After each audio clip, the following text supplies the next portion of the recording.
Hi, I'm Steve Clemons, and I have a question. President Trump's grip on the Republican Party seems stronger than ever. But what does it mean for the upcoming midterm elections? Let's get to the bottom line.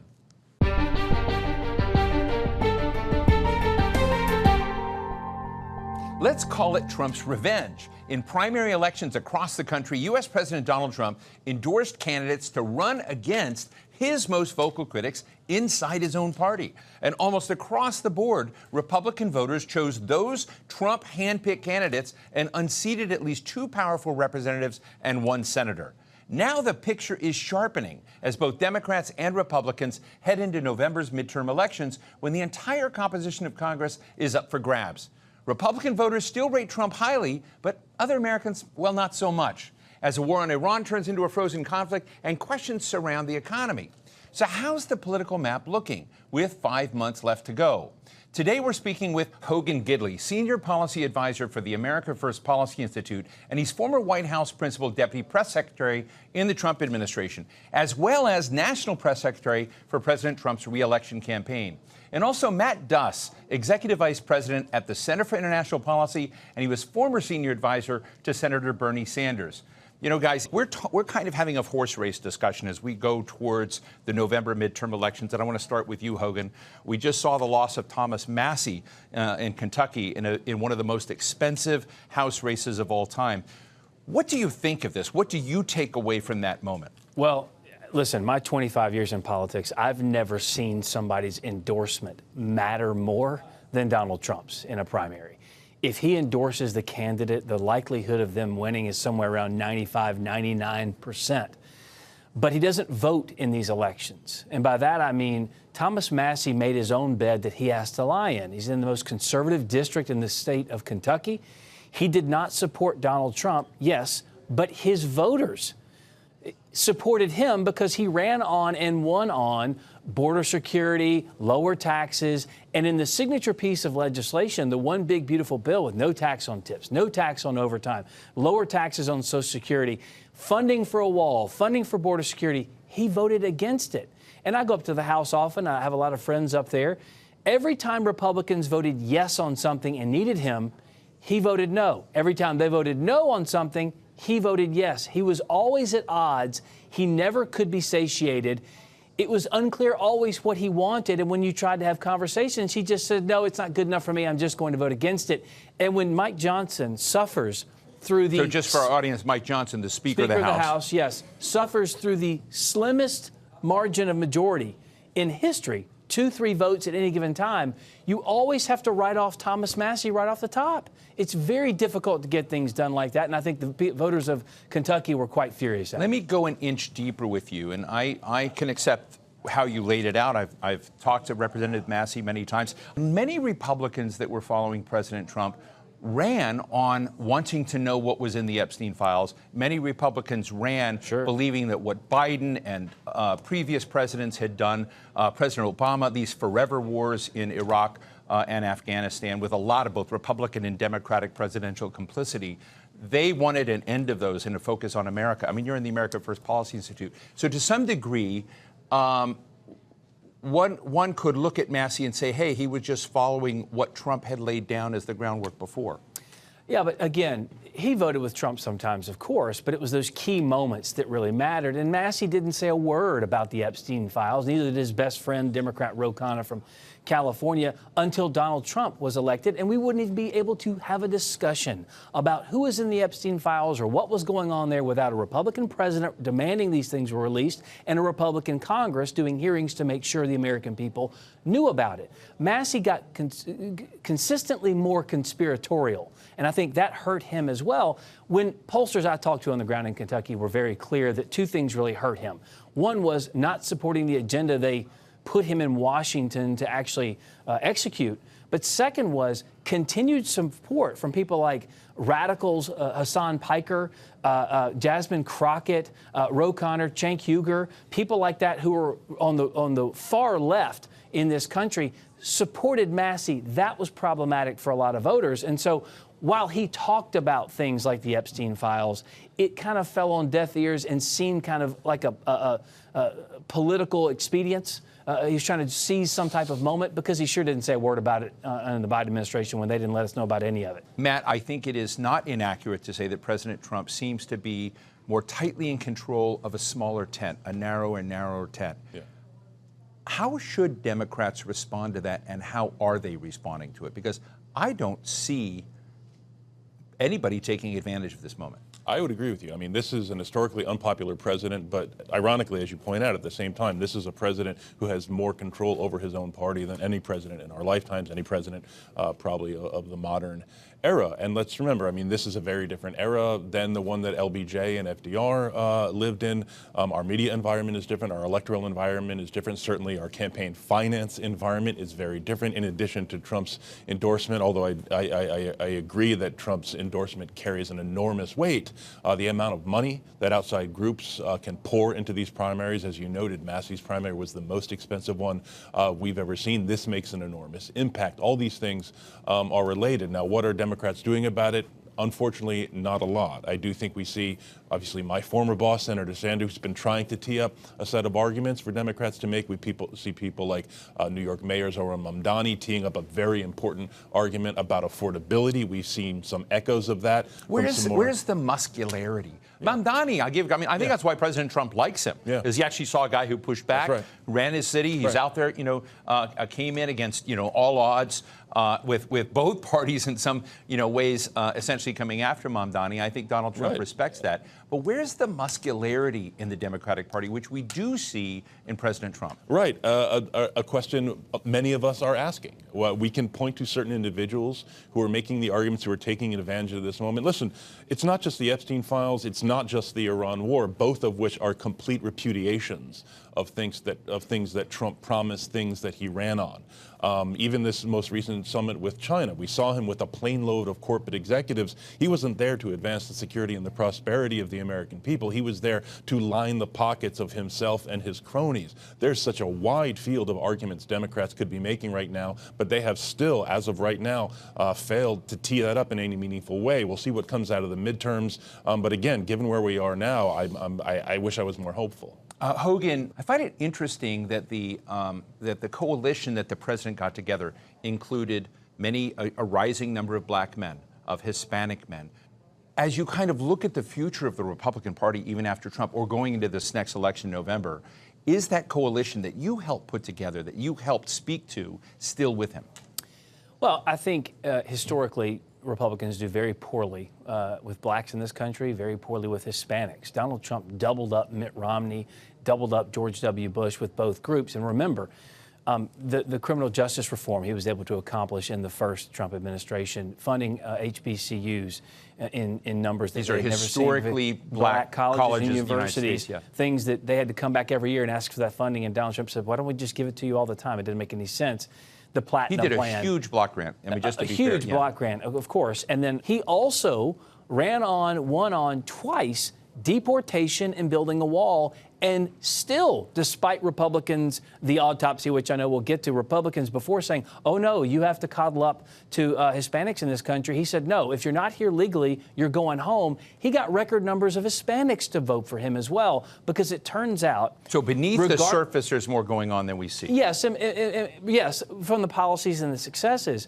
But more than that, it turns out, regardless of race, religion, color, or creed, you want better opportunities. And if you feel like the party in power isn't doing it, you're going to look elsewhere. Donald Trump gave them that option. They took it. And so we'll see what happens in the next election. Just to go a notch further, though, and to push back a little bit, we've seen redistricting mania, essentially gerrymandering to a new degree that we haven't seen in a long time. Republican states doing it, Democratic states doing it. So if you are a black individual in Texas or Florida, et cetera, Tennessee, you may see your representation go down dramatically.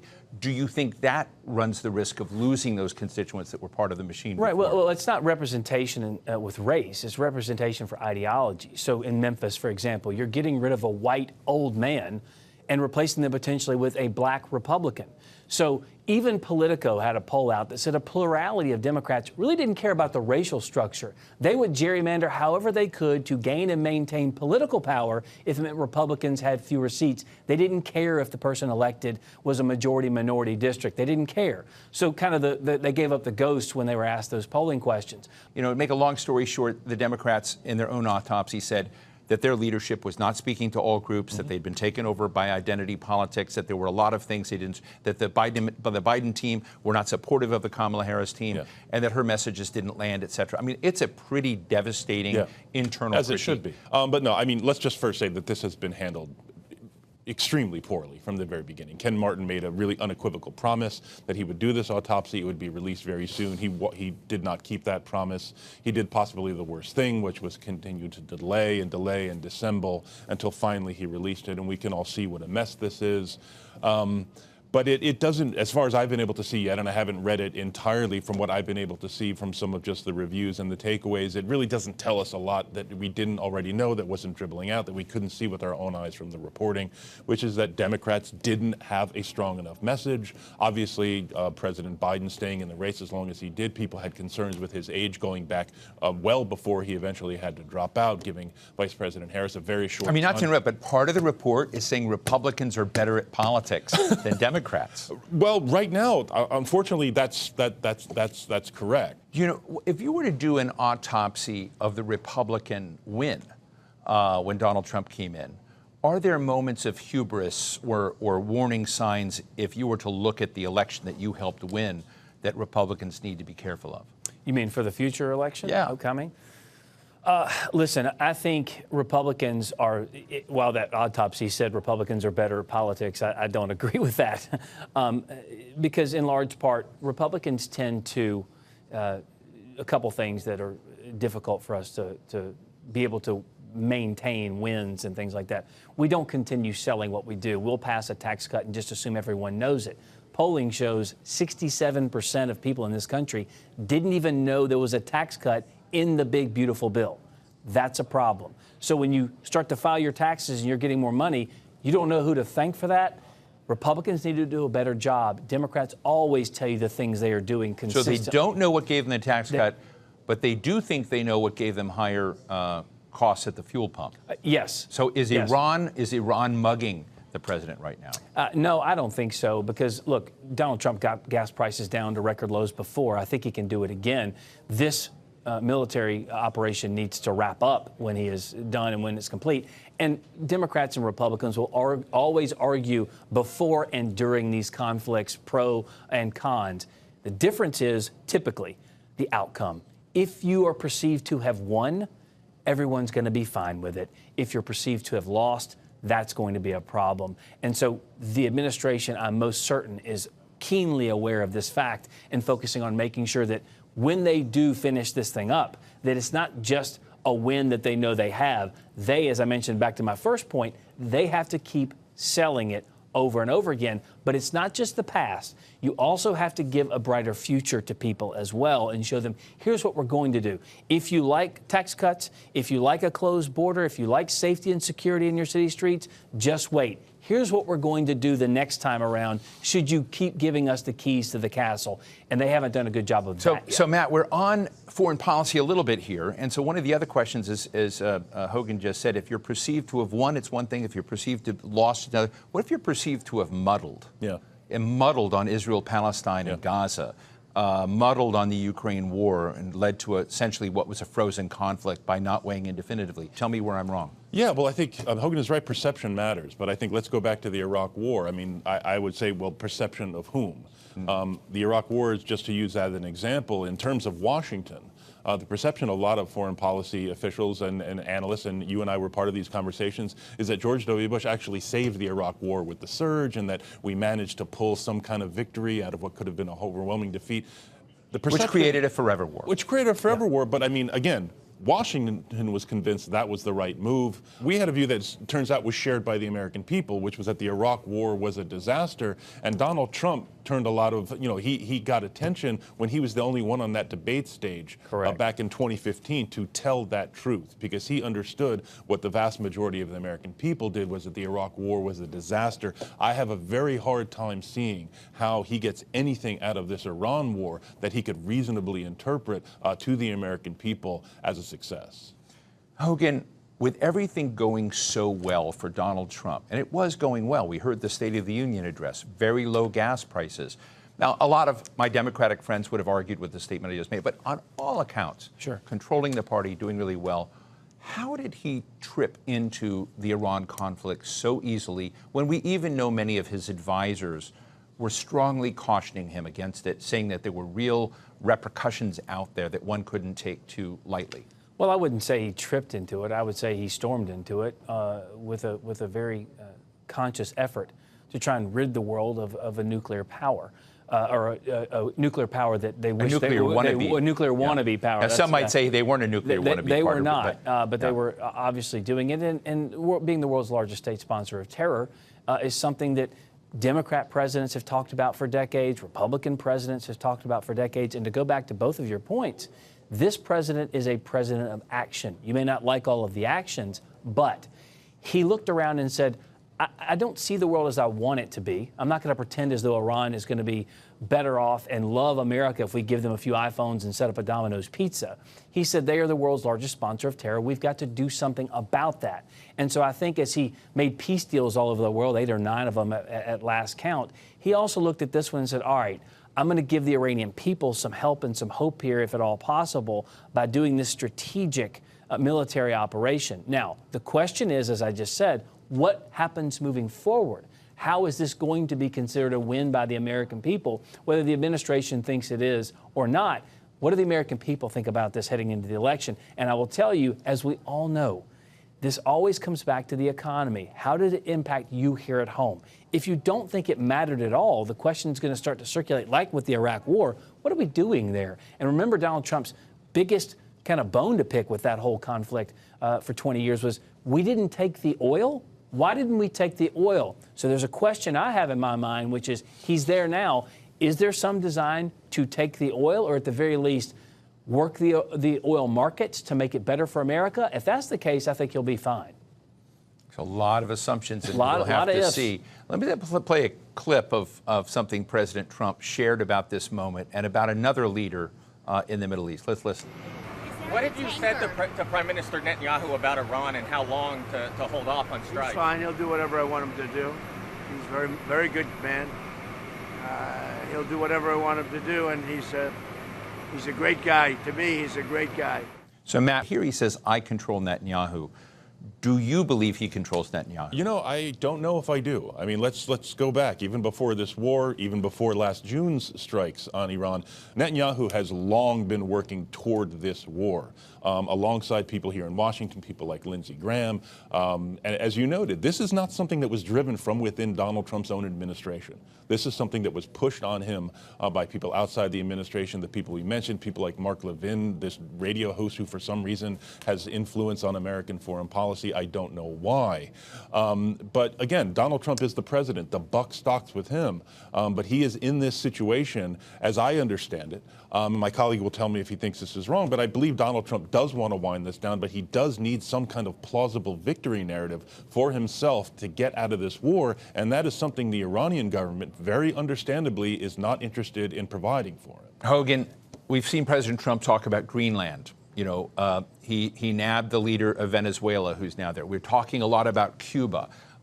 He has taken a different direction than the Biden administration had taken with Ukraine, but we have a kinetic war in Iran now, with Iran. When you look at that, is there a way that this president ever goes back to the, oh, we're not going to get into these kinds of wars again, America's, does he have any credibility to go back to that original MAGA successful theme that we're not going to get dragged in the traditional conflicts that most presidents do? Sure, because these two things are obviously different. A 8-week war, an 8-week military operation is not the same as a 20-year one. And when he ran on these issues, what he did talk about, too, little nuances here, he said, I'm not going to get into any stupid wars. I'm not going to get into any long-term entanglements. Now, we can debate over what the word long-term means. We can debate over wins and losses. But those are things that are differentiating factors. He was one of the ones, as you just pointed out, who said the Iraq war was ridiculous and we shouldn't have done it. As President of the United States, you mentioned his advisors. I don't think he's pushed into this by any of those advisors because, as we also talked about, he has advisors that are on both sides of this. Some say they didn't want him to do it. Some say they did. However, the American people didn't vote for those advisors. They voted for Donald Trump. He makes those decisions. And at his core, what Donald Trump hates is death, destruction, and suffering. And when he sees the Iranian people suffering, when he sees people being hanged, people being slaughtered, he doesn't like that at all and wants to do something about it, which is the same problem with Ukraine, the same problem with Russia. That's why he wants to get involved in this particular piece. And I think, in large measure, what he does now moving forward, that's going to be the game, whether he wins or loses. Yeah. Matt, just to wrap up, you want to respond? I just got to push back on this idea that Donald Trump cares about human rights at all. He's very happy to sell arms to regimes that are just as bad, if not worse, than Iran. I guess he doesn't like death and suffering. I hope no one does. But the idea that this war was launched in any way to advance the interests of the Iranian people, I find extremely unconvincing. Noted. But I want to ask you a question. A lot of Democrats see a blue wave coming in November. They look at it as an opportunity from their perspective to restore some checks and balances on the government, to win seats both in the House and even possibly take the Senate. Do you see that wave coming? And is going to happen regardless of how disorganized the Democrats are? No, I mean, you never want to, don't count your chickens before they're hatched. But I do think, according to the polling, they will almost certainly take the House, and I think they're in a better position to take the Senate than they have been in a long time. Although I certainly wouldn't call that a sure thing. But the question, to go back to the earlier part of our conversation, is what are they going to do with that? Are they going to spend that time just being a pain in Donald Trump's neck? There's lots of things that they can do with one or both houses in terms of running the calendar, oversight, hearings, etc. But if they don't take the opportunity to actually tee up an alternative vision, a convincing vision for how Democrats are going to help working people in this country, and spend all of that time just bashing Donald Trump, that will be a wasted opportunity. And Hogan, finally, if the Republicans, see a blue wave coming and they want to mitigate that now, what do they do? Well, first thing I do want to say, take issue with something he just mentioned. I know Donald Trump very well. I've been in these rooms when we've had these conversations, and the decisions he makes that impact not just people here at home, but people all over the world. He absolutely cares when he sees suffering going on that is needless and that is pointless. And he can do something to stop it as president. He will always step in. Now, the question you asked was, again?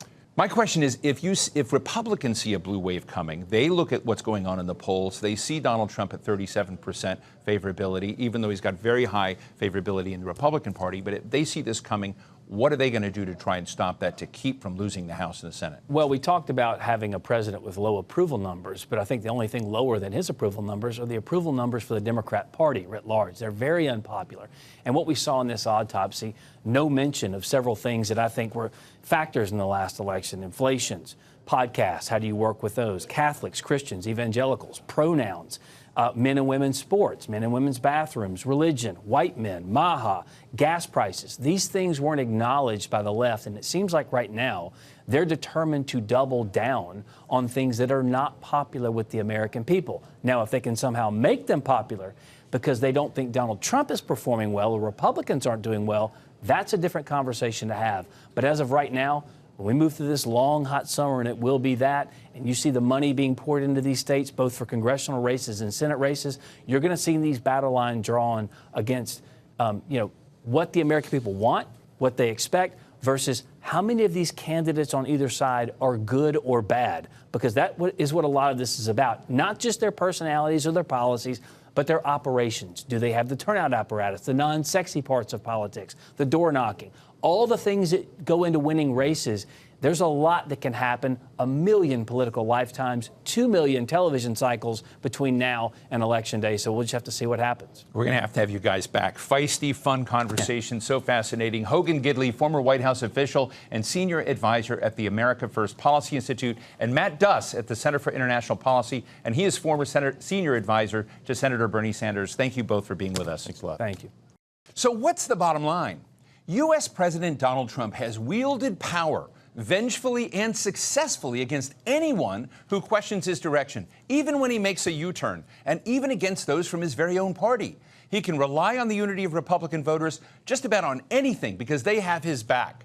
That's not the case for the politicians of the Democratic Party, which is not united and having a very hard time putting forward a compelling plan that could wow their own base and win over swing voters, which they have to do if they want to topple the Trump juggernaut. 5 months from now, Trump won't be on the ballot, but many of his hand-picked followers will be. That's when we'll know what voters think of the Trump agenda, both foreign and domestic. And that's the bottom line.